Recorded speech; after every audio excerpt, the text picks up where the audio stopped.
Apocalipse capítulo 3, versículo 8.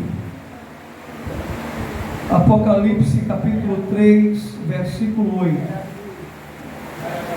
Eu sei as tuas obras, e eis que diante de ti pus uma porta aberta, e ninguém a pode fechar. Tendo pouca força, guardaste a minha palavra, e não negaste o meu nome. Sempre dando glória para Jesus. Oh, aleluia! Sempre adorando a esse Deus maravilhoso. Ele é digno de ser adorado. Diga para a semana, digno de ser adorado. Oh, glória a Jesus de Nazaré. Ele é fiel e Ele está presente aqui neste lugar. Aleluia. Queridos,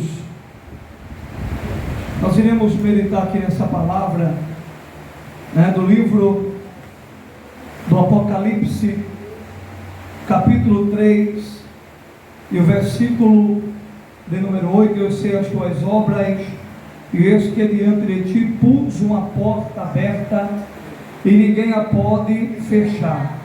Tendo pouca força, guardaste a minha palavra, e não negaste o meu nome. Amém? Aqui na introdução tem algumas coisas que eu quero meditar com a igreja. Primeiro que aqui na introdução existe duas linhas de pensamento. A primeira linha de pensamento diz que os anjos das 7 igrejas do Apocalipse são 7 seres angelicais. Aqui é uma linha, uma linha de pensamento. Existe uma linha de pensamento que acredita que os 7 anjos da igreja da Ásia são 7 seres angelicais.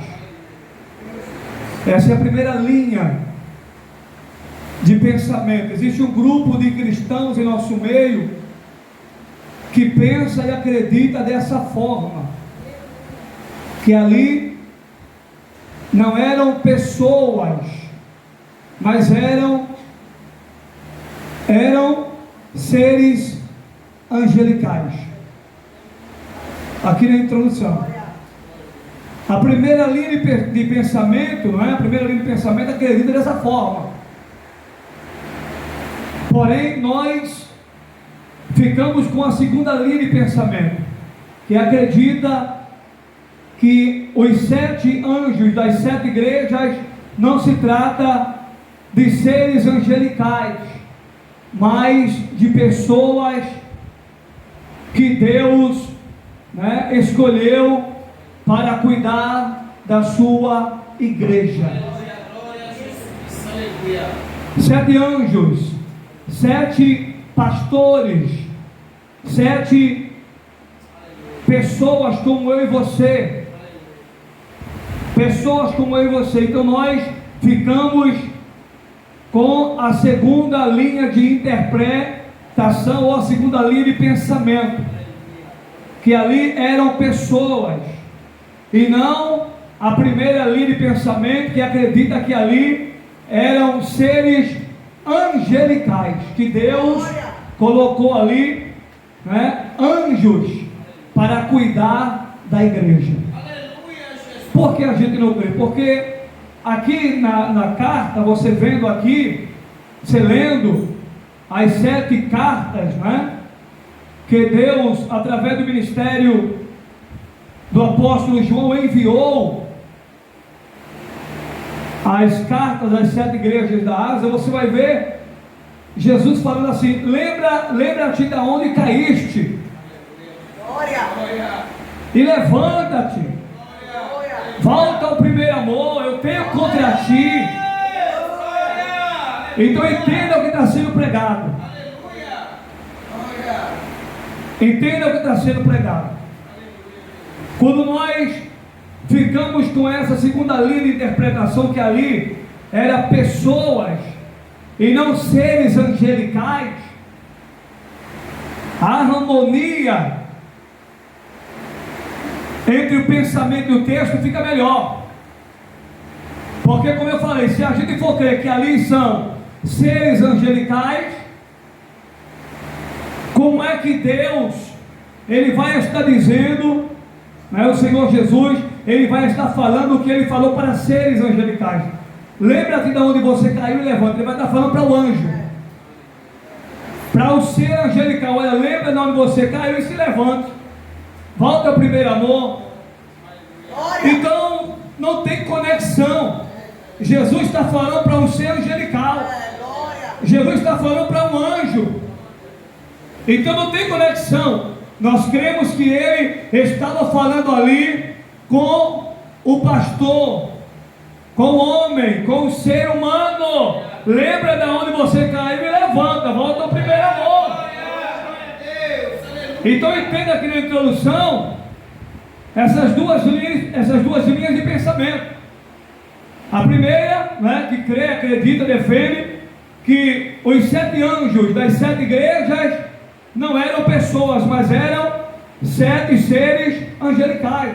Mas nós ficamos com a segunda linha de pensamento, que crê e defende que ali se trata de pessoas e não de seres angelicais. Até porque nós sabemos que quando falamos de anjo, né, ou paramos para estudar acerca dos anjos, a gente vê que existe 4 grupos. Existe, quando você vai estudar acerca dos anjos, você vê que são 4 grupos: os anjos, os querubins, os serafins e os arcanjos. São 4 grupos: os anjos, os querubins, os serafins e os arcanjos. São 4 grupos distintos. 4 grupos de anjos que estão a serviço de Deus. 4 grupos de anjos que estão a serviço de Deus e que têm diferentes funções, que não é o caso aqui. Eu estou falando aqui só na abertura, na introdução. Então nós ficamos com a segunda linha de pensamento. Existe uma outra coisa aqui que temos que destacar para entrar no texto, porque algumas pessoas sabem, outras não. Mas quando a gente vem para a igreja ouvir a palavra, aí acontece que está lá em 2 de Pedro 3,18, a gente cresce na graça e no conhecimento. O Senhor Jesus, Ele quer que você cresça na graça e cresça no conhecimento. Porque a Bíblia revela em Lucas 2,52 que Jesus crescia, né? Ele crescia em sabedoria, em estatura e na graça diante de Deus e dos homens. Então nós precisamos crescer, aprender, abrir a nossa mente, crescer anos na graça e no conhecimento. Ele quer que você aprenda. Então, lendo e meditando na palavra, você aprende. E se você aprende, você cresce. Provérbios 5: para o sábio o ouvir é crescer, mas o tolo despreza. Então quem ouve também aprende. Quem ouve também cresce na graça e no conhecimento. Então escuta o que eu vou dizer para você. Uma outra coisa aqui que nós não podemos deixar passar, mas precisamos destacar, falar. Em segundo lugar, o João do Evangelho, que leva o seu nome, não é? O Evangelho de João. Esse João, autor do Evangelho de João, né? Esse mesmo João, ele escreveu o livro da Revelação, o livro do Apocalipse. Esse mesmo João do Evangelho segundo escreveu João, e o João do Apocalipse é o mesmo João das epístolas, é o mesmo João, e muitas vezes eu e você confunde o João, né, do Evangelho com o João Batista. Tem pessoas que pensam que o livro de João quem escreveu foi o profeta João Batista, e não foi o profeta João Batista que escreveu. Não foi o profeta João Batista que escreveu. Quem escreveu o Evangelho, segundo escreveu João, foi o discípulo de Jesus, João, o discípulo amado, aquele que escreveu também o livro da Revelação, o livro do Apocalipse, e o mesmo escreveu também as 3 epístolas, 1 João, 2 João e 3 João. Foi o mesmo João, o discípulo amado de Jesus.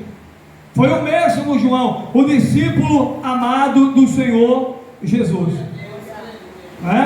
aquele que reclinava a cabeça sobre o peito de Jesus, o discípulo amado. Amém, irmãos? O discípulo amado. Então, nós precisamos entender isso. O João do Evangelho é o João também do Apocalipse. O João que escreveu o Evangelho, que leva o seu nome, é o João também que escreveu o livro da Revelação, o Apocalipse. E é o mesmo João das 3 epístolas que também tem o seu nome. 1 João, 2 João e 3 João. No texto aqui da leitura oficial,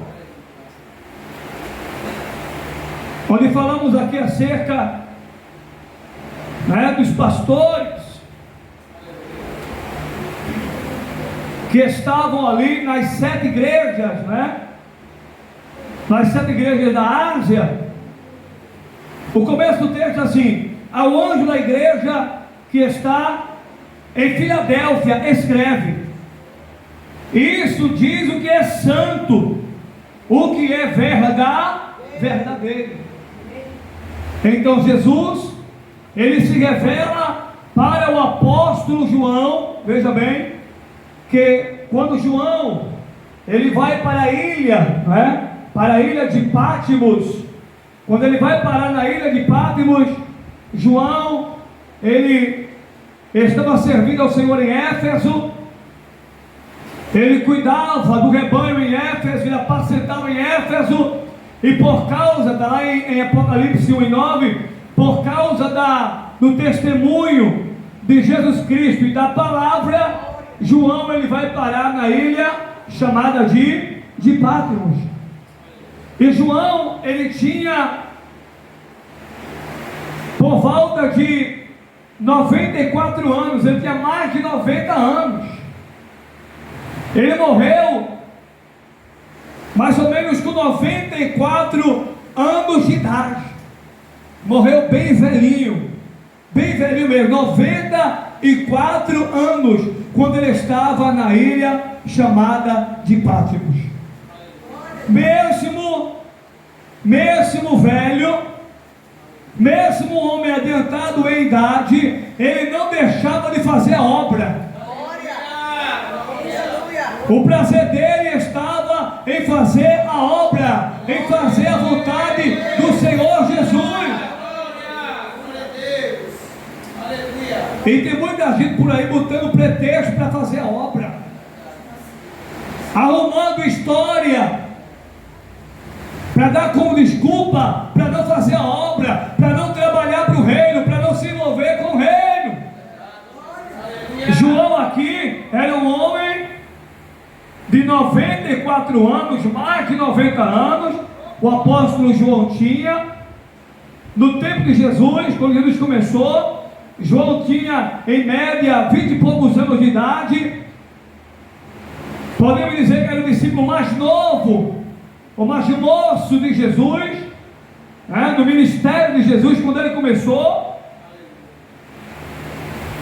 E a história conta que por causa da perseguição, o testemunho que João dava da palavra de Jesus, ele vai parar nesta ilha, e ali ele tem revelações extraordinárias. Ali no estreito, ali, sabe, no processo, João, ele tem revelações extraordinárias. Aqui vai uma palavra para nós. Quando a gente está na luta, quando a gente está na prova, quando a gente está, sabe, naqueles dias em que, como diz aí, a gente está sofrendo mais do que sovaco de aleijado, que a gente está debaixo de uma prova ferrenha, é o momento em que Deus mais se revela, é o momento em que você ouve mais a voz de Deus, é no momento da luta, é no momento da prova, que eu e você ouve mais a voz de Deus, que Deus se revela para mim e para você com mais intensidade. É o momento de eu e você mais se aproxima de Deus. Porque quando tudo vai bem, ninguém quer buscar Deus. Poucos são os que querem buscar a Deus quando tudo vai bem. Mas quando as coisas se acocham, quando tudo fica difícil, estreito, então alguém desperta para buscar Deus. Eu vou para a igreja, eu vou para o círculo de oração, eu vou para a campanha, eu vou para a consagração buscando mais a Deus, eu vou sair do manto do lençol, eu vou dobrar mais o joelho, eu vou ler, meditar mais nas escrituras, eu vou buscar mais a Deus.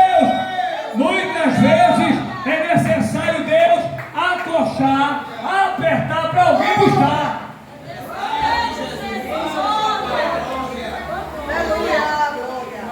Muitas vezes é necessário Deus ele acochar, Deus ele apertar para alguém buscar.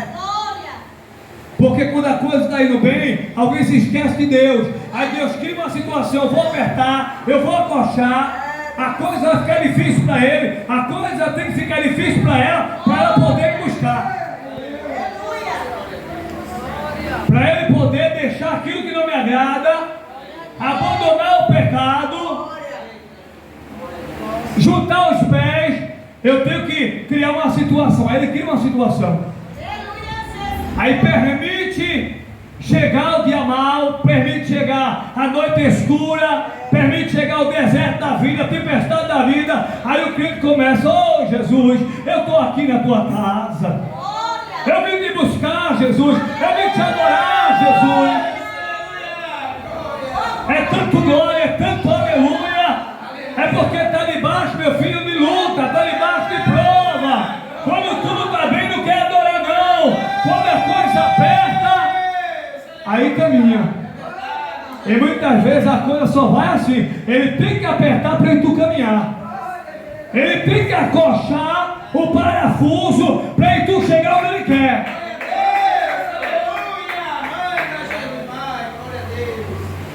Bendito seja o nome de Jesus para sempre. Então veja bem, ali naquele estreito, Deus ele se revela para o apóstolo João, velhinho, e Deus ali operando através da vida dele. Ele não parou de ensinar, ele não parou de fazer a obra, ele não parou de se envolver com as coisas do céu, com as coisas de Deus. Então eu estou dizendo para você, nesse dia de hoje, não pare de se envolver com a minha obra. Não pare de obedecer a minha palavra. Não pare de fazer a minha vontade na terra dos viventes. Porque eu tenho honra para quem me obedece. Eu tenho exaltação para quem me obedece. Eu abro as portas. Eu faço o milagre acontecer para quem crê e quem obedece. Porque quem está desobediente, ele trata. Ele não dá vitória não, ele trata. para poder a vitória chegar nele de todo jeito e nele de toda maneira. Não, primeiro ele tem que tratar comigo e com você para poder a bênção chegar. Não, Jesus me dá e ele dizer, primeiro eu trato com você, para depois eu lhe dar. Porque se eu lhe der agora, você desconcertada, você desconcertado, você vai estragar a bênção. Você não vai valorizar a vitória, você vai jogar fora a vitória. Então eu estou preparando você, porque a bênção já está preparada. A bênção já está preparada. Ele está preparando eu e você para a bênção. A bênção já está preparada. Agora ele está nos preparando para a bênção. Então o Senhor, para nós concluir, ele se revela para o apóstolo João, que tem visões e revelações de Deus. Visões e revelações de Deus. E aqui Jesus se revela para ele. O texto diz: o santo, o verdadeiro, aquele que é santo, aquele que é verdadeiro, está falando de Jesus. Capítulo 3, versículo 7. Ao anjo da igreja que está em Filadélfia, escreve. Jesus está mandando o apóstolo João escrever a igreja, ao anjo da igreja, das 7 igrejas. Para cada igreja uma carta específica. E nós estamos aqui, tratando acerca da 6ª carta, que foi enviada à igreja de Filadélfia. A 6ª carta que foi enviada por Jesus à igreja de Filadélfia. E o Senhor Jesus, aqui isto diz o que é santo, o que é verdadeiro. Está falando aqui de Jesus. Jesus está dizendo para João: ó João, escreve aí o que você está vendo, o que você está ouvindo, escreve e envia ao anjo daquela igreja. Envia aí, João, escreve e envia ao anjo daquela igreja. Quem está mandando você escrever sou eu, o Senhor, o santo verdadeiro.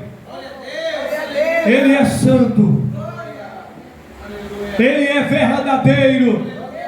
Aqueles que são de Jesus tem que ser santo e tem que ser verdadeiro, tem que andar e viver na verdade, tem que andar nas pisaduras de Jesus, tem que viver como ele viveu, tem que andar como ele andou. Abre a boca e adore ao Senhor esta noite.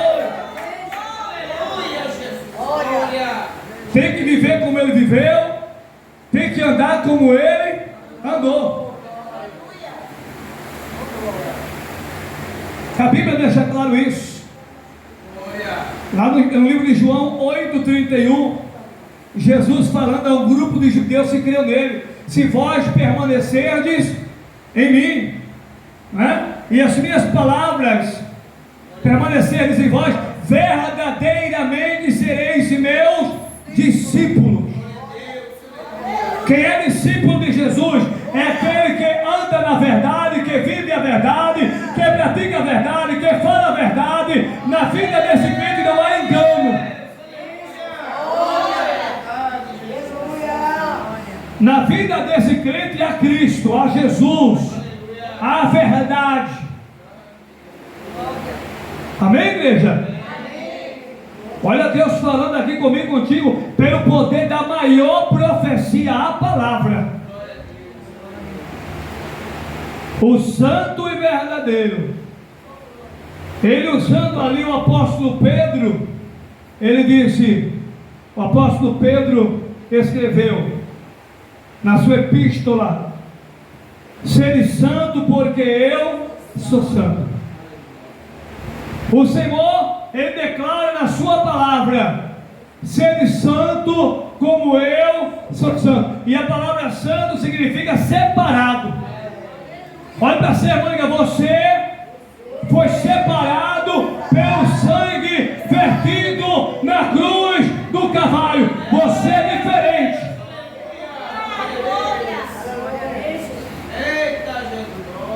Porque se é para viver do mesmo jeito do mundo, é melhor ficar lá. Nós servimos a um Deus verdadeiro e santo.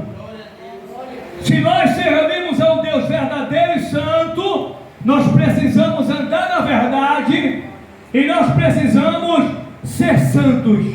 E ser santos aqui significa ser separado. Para alguém é normal mentir, para você é feio. Para alguém é normal andar com mentira, mas para você é verdadeiro crente, não, isso é errado. Mentir é coisa do diabo, quem mente é filho do diabo. Eu sou servo de Deus, eu sou filho de Deus, filha de Deus. Eu tenho que andar na verdade como ele andou. Isso aqui é Bíblia, não é conversa para nós dormir.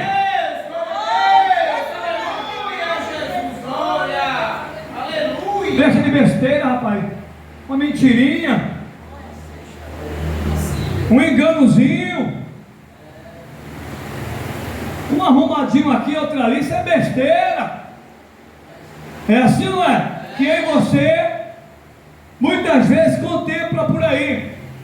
Mas olha o Senhor se revelando aqui esta noite, ó. Quem é verdadeiro não tem negócio com engano, com mentira, com falcatrua. Quem é verdadeiro não compactua com negócios das trevas, porque o negócio dele é com a luz, o negócio dele é com Deus. Olha para Deus, doutrina, diga, teu negócio é com Deus, teu negócio é com Deus. Você tem negócio com Deus.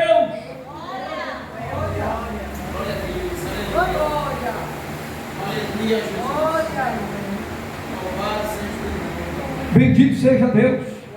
Para alguém é normal, é natural viver no engano, viver no adultério, viver na mentira, viver na fofoca.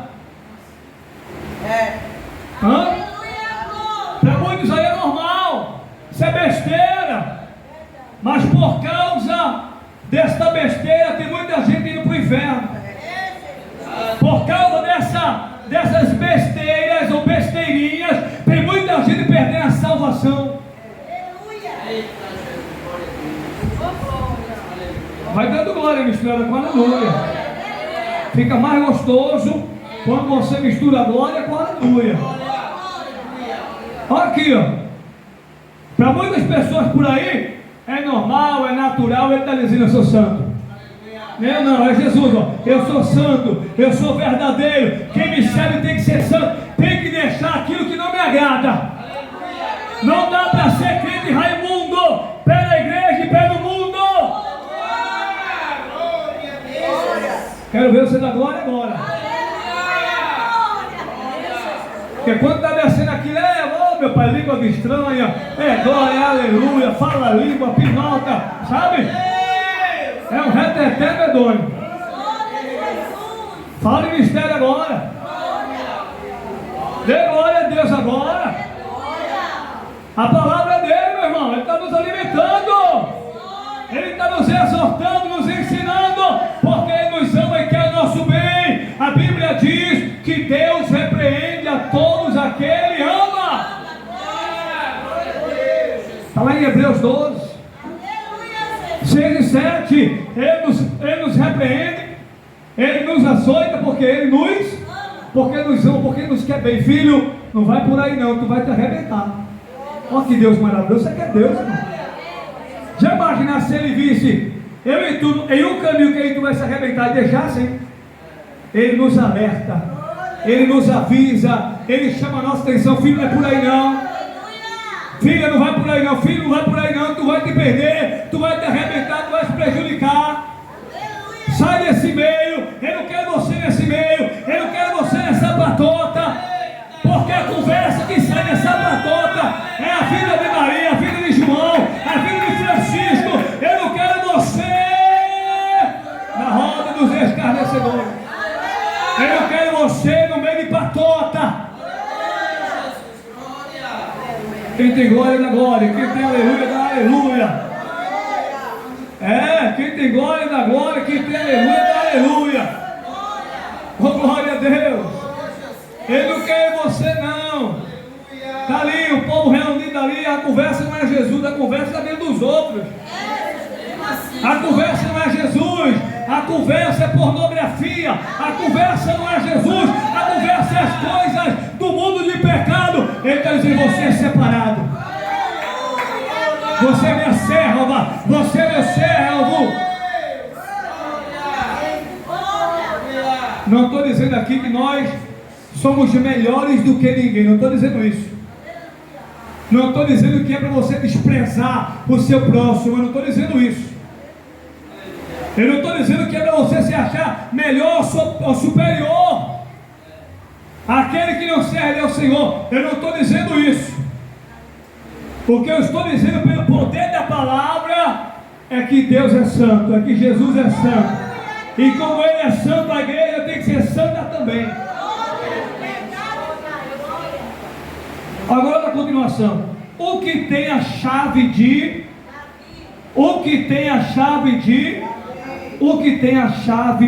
Davi?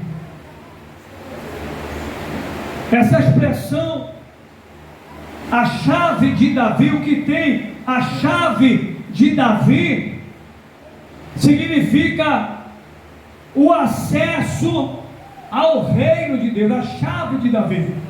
A chave de Davi significa o acesso ao reino de Deus.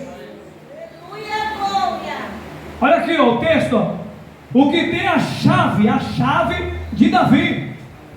E a chave fala do acesso ao reino de Deus. Do acesso, da entrada. A chave fala do acesso, fala da entrada no reino de Deus. Mas não para por aí não, ele continua. O que tem a chave de Davi. O que tem a chave de Davi. O que tem a chave de Davi. O que abre ninguém e ninguém fecha, e fecha ninguém e ninguém abre. Então aqui, ó, a chave aponta para dois sentidos, dois significados. Alguém pode destacar até mais, eu vou destacar dois. O primeiro é que a chave de Davi fala do acesso ao reino de Deus, o acesso, a entrada ao reino. A segunda coisa que a chave, ela fala, a chave que Jesus, ele fala aqui no texto, é símbolo de poder e autoridade. Isso aqui é a segunda coisa. Símbolo de poder, a chave, ó, a chave é símbolo de poder e autoridade. A primeira coisa, a chave é símbolo, né? Ou a chave é o acesso ao reino de Deus. É a primeira coisa. A chave de Davi é o acesso ao reino de Deus. E a segunda coisa da chave, quando Jesus fala da chave, é o símbolo de autoridade e de poder. E aqui eu vou dar um exemplo para você entender. Eu tenho uma chave aqui da igreja. Tem ou não tem? Não está na minha mão agora porque está lá. Mas eu tenho aqui a chave da igreja. Então escuta. Eu tenho a chave da igreja nas minhas mãos. Então a hora que eu quiser, eu abro e fecho a porta. Isso aqui é um exemplo simples. Eu tenho a chave da igreja na minha mão. Então a hora que eu quiser, eu abro a porta. E a hora que eu quiser, eu fecho a porta. A hora que eu quiser, eu abro a porta. E a hora que eu quiser, eu fecho a porta. E aqui tem uma outra coisa. Só se pode abrir a porta quem tem a chave. Só se pode abrir a porta quem tem a chave. A não ser que você arrombe a porta. Aqui não dá para arrombar. Só abre a porta quem tem a chave. Ele está dizendo: eu tenho a chave de Davi. Eu tenho a chave, a chave de Davi, que abre e ninguém fecha, e que fecha e ninguém abre. Jesus, ele tem a chave de Davi, que abre e ninguém fecha. Quando ele abre, meu irmão, ninguém fecha. Seja qual for a porta, se ele abriu a porta para você passar, não tem capeta, não tem principado, potestade, não tem ninguém que possa fechar a porta.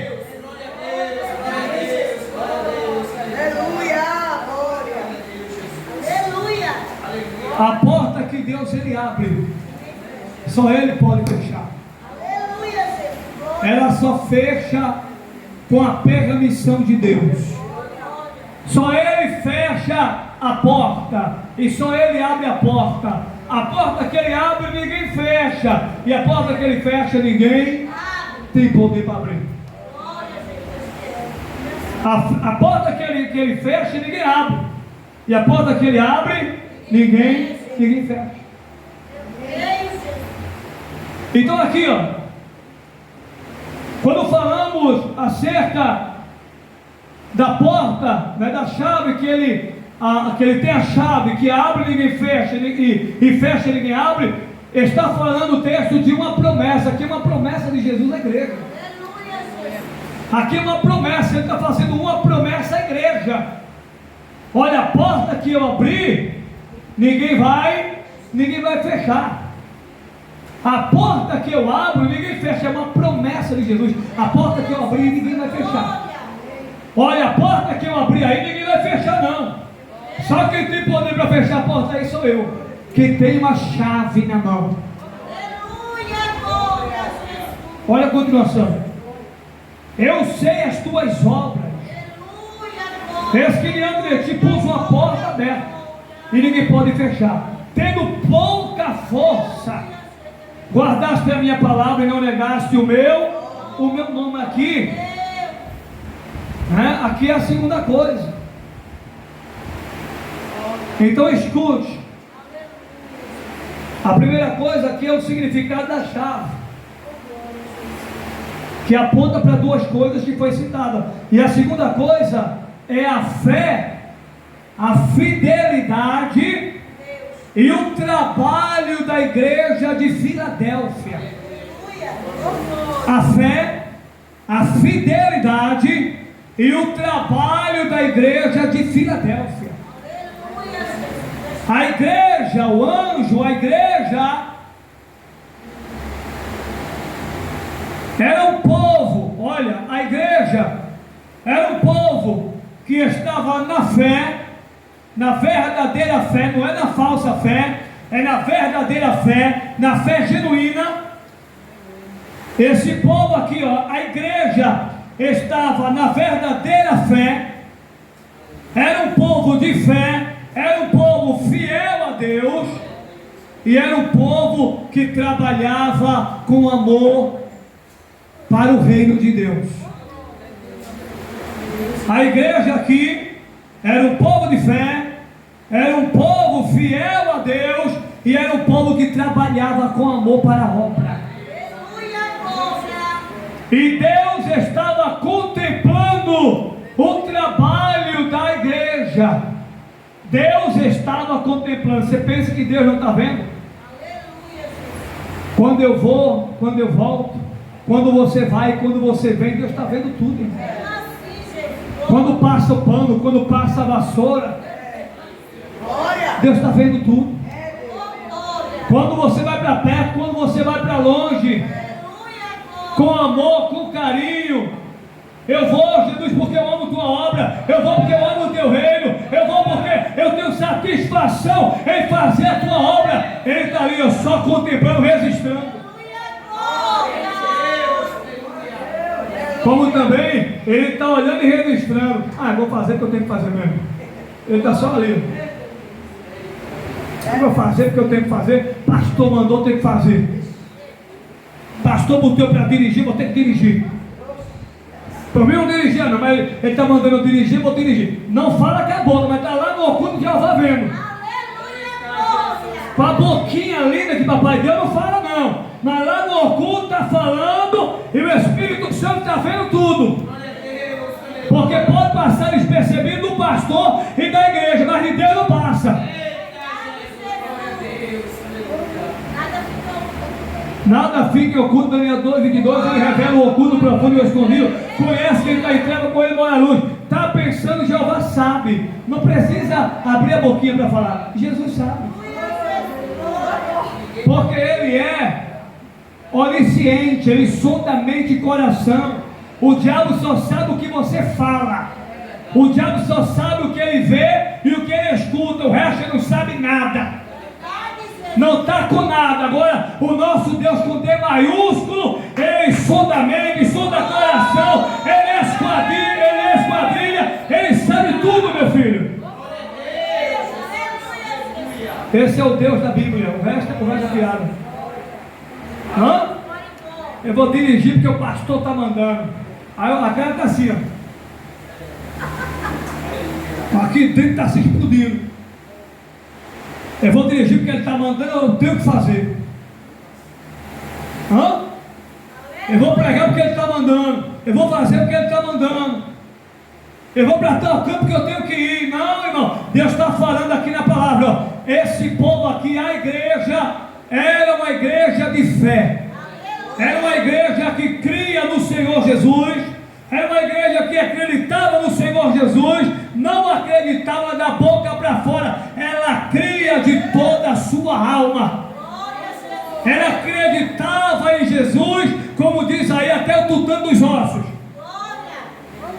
A segunda coisa, era uma igreja fiel.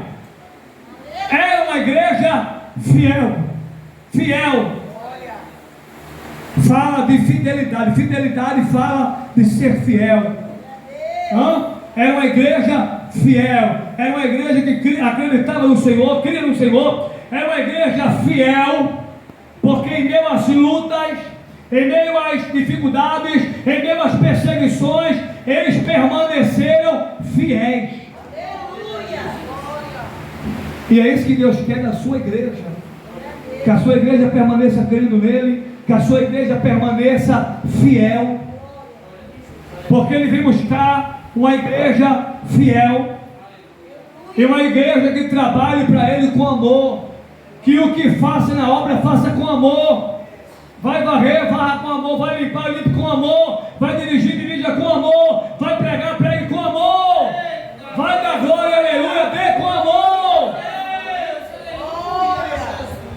Vai para a igreja, vá com amor. Faça tudo por amor. Vai ajudar alguém, faça por amor.